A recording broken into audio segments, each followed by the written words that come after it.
Welcome back. We have explored so far two arguments which explains why freedom of expression and information matters. It is essential to our autonomy and free will, to an individual's right to self-development, and to truth-seeking. Censorship, on the other hand, negates our autonomy by denying us the right to make moral judgments about what we should read or hear. It denies us the possibility of accessing knowledge and truth. In this segment, I will highlight two more arguments in support of freedom of expression. The first one is that it builds tolerance. And the second is that it is essential to a self-governing society. Let's first turn to the idea that freedom of expression builds tolerant society. Lee Bollinger, First Amendment scholar and president of Columbia University, in his work The Tolerant Society, has argued that free speech establishes tolerance. Through a free speech regime, a vast number of ideas circulate, even those that some may consider as extreme or dangerous or hateful or wrong. Bollinger reasons that if we run up against ideas and opinions that differ from our own, we will learn to accept their existence. We will learn to manage our impulse, almost instinct, to forbid such views. We will learn to manage our impulse to excessive intolerance.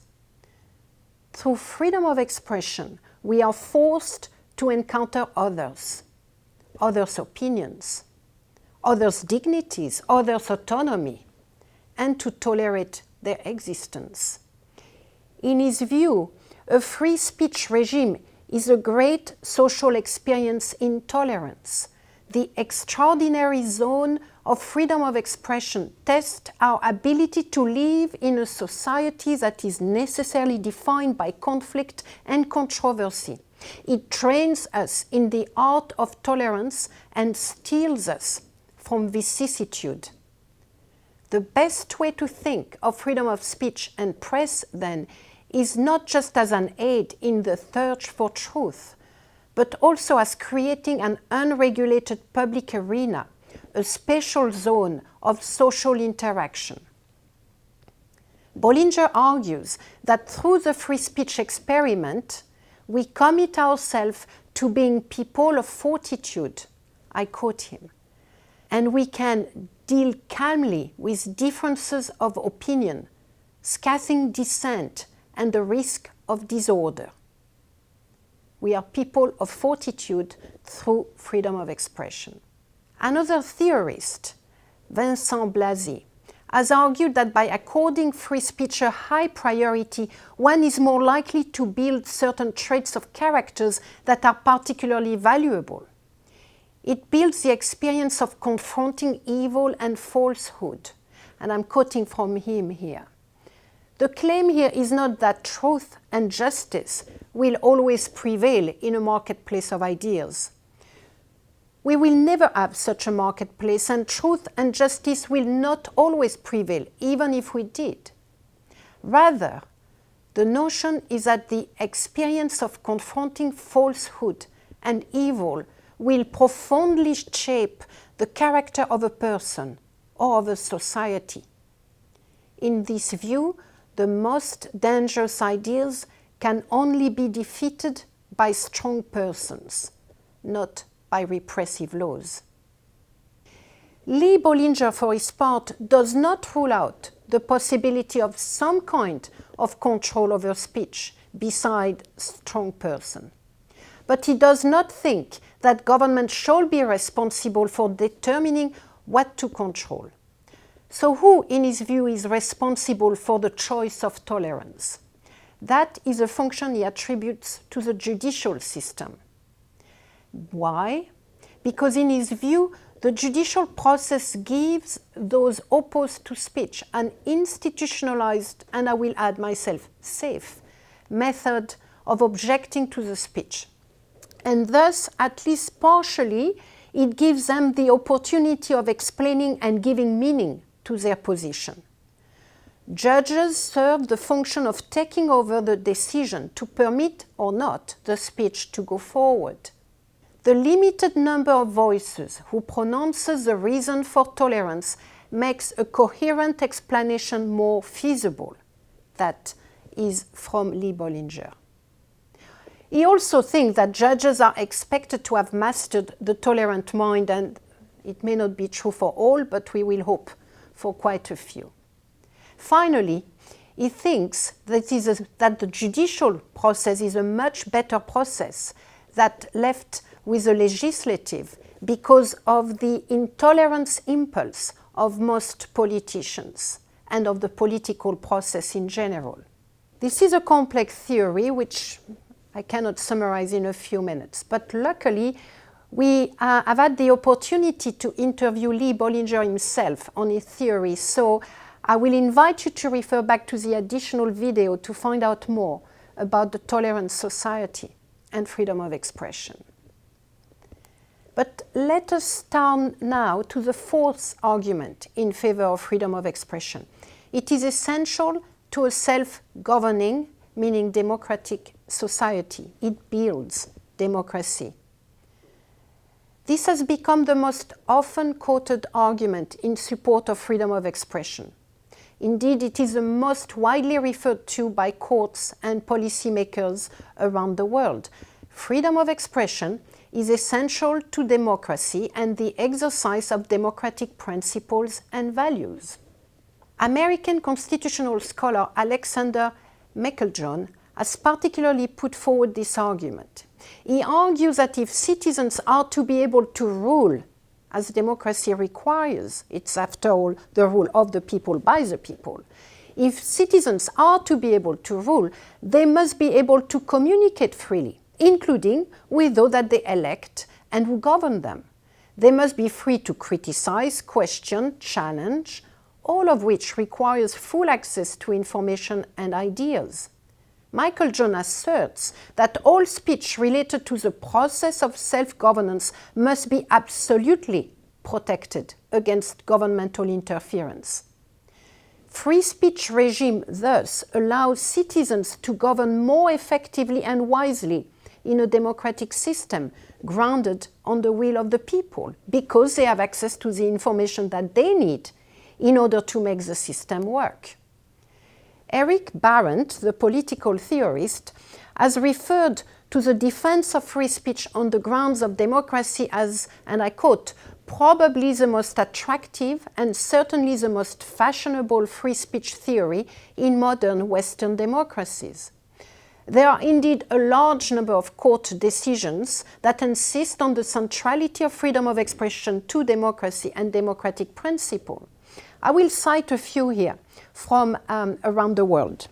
Let's begin with Europe and the European Court for Human Rights, which in one of its judgments said, freedom of expression constitutes one of the essential foundations of such democratic society, one of the basic conditions for its progress and for the development of every man.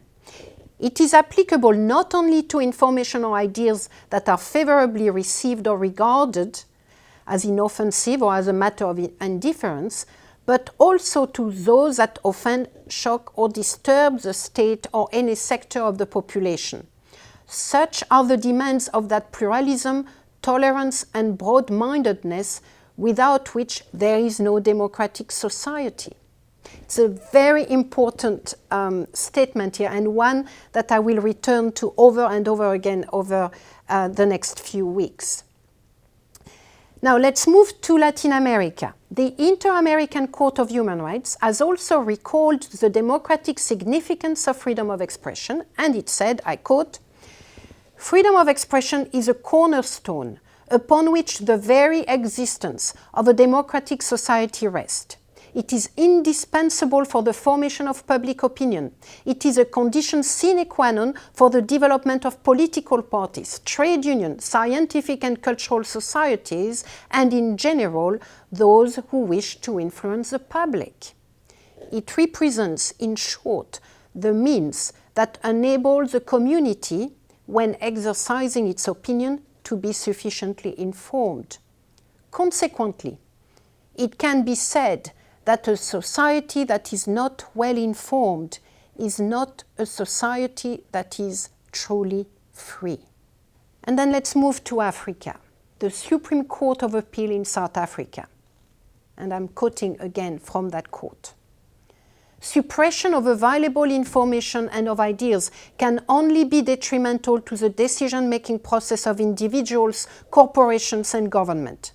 It may lead to the wrong government being elected, the wrong policies being adopted, the wrong people being appointed, corruption, dishonesty, and incompetence not being exposed, wrong investments being made, and a multitude of other undesirable consequences. It is for this reason that it has been said that freedom of expression constitutes one of the essential foundations of a democratic society and is one of the basic conditions for its progress and for the development of man. Now, these three quotes are actually very representative of what you will find throughout the last, let's say, 4 decades when it comes to court ruling over freedom of expression. In a related development, Amartya Sen, the Nobel Prize-winning economist, has observed that there has not been a substantial famine in the history of the world in a functioning democracy with a free press. So he extended the impact of freedom of expression as essential to a self-governing society to freedom of expression as essential to protecting the people from the worst ills in the world, including famine. This, he explained, is because democratic governments have to win election and face public criticism and have strong incentive to undertake measures to avert famine and other catastrophes. He goes on to state, we cannot find exception to this rule, no matter where we look. And he did look. He looked at the famines of Ethiopia, Somalia, and other regimes, famine in the Soviet Union in the 1930s, famine in China in 1958 and 1961. Nearly 30 million people died actually in that particular famine, and they were largely due to governmental policies remaining uncorrected, even though they had been seen to be leading to the famine. And those policies went uncriticized and not changed because there was no opposition parties in the Chinese parliament. There was no free press. There were no multi-party elections. Nobody dare voicing their voice against the bad policies. It is precisely this lack of challenge that allowed the deeply defective policies to continue, even though they were killing millions each year. The same, in fact, can be said about the world's 2 contemporary famines occurring in North Korea and Sudan. That, indeed, is the conclusion of Amartya Sen.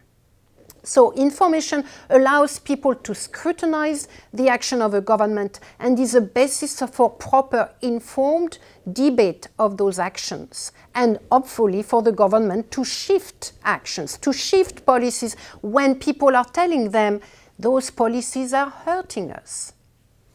And I'm citing here from Amartya Sen. Political and civil rights give people the opportunity to draw attention forcefully to general needs and to demand appropriate public action. The response of a government to the acute suffering of its people often depends on the pressure that is put on it. The exercise of political rights, such as voting, criticizing, protesting, and the like, can make a real difference to the political incentives that operate on a government. There is another impact for freedom of expression and information and another argument as to why we need to protect it. Through public debates and public education, that is, through freedom of expression and information, social problems are better addressed. So it is not just about famine, which of course is already enormous, but Amartya Sen extends his analysis to other issues which are not as acute as a famine but have long-term implications. And he's looking, for instance, at fertility rates. And he is finding that public discussion have an important role to play in reducing the high rate of fertility that characterize many developing countries. Looking at India, he found that there was substantial evidence that the sharp decline in fertility rates in India's more literate state had been influenced by public discussion of the bad effect of high fertility rate on the community at large and in particular on the life of young women. So access to information, access to freedom of expression, public debates have a general and important impact on any kind of social issues, including those that have direct impact on people's life or on a society. So to sum up, this segment was a brief introduction into complex issues in philosophy and political theories. Freedom of expression teaches tolerance and builds tolerant societies. At least this is the experiment. It is also essential to self-governing societies, meaning to democracy.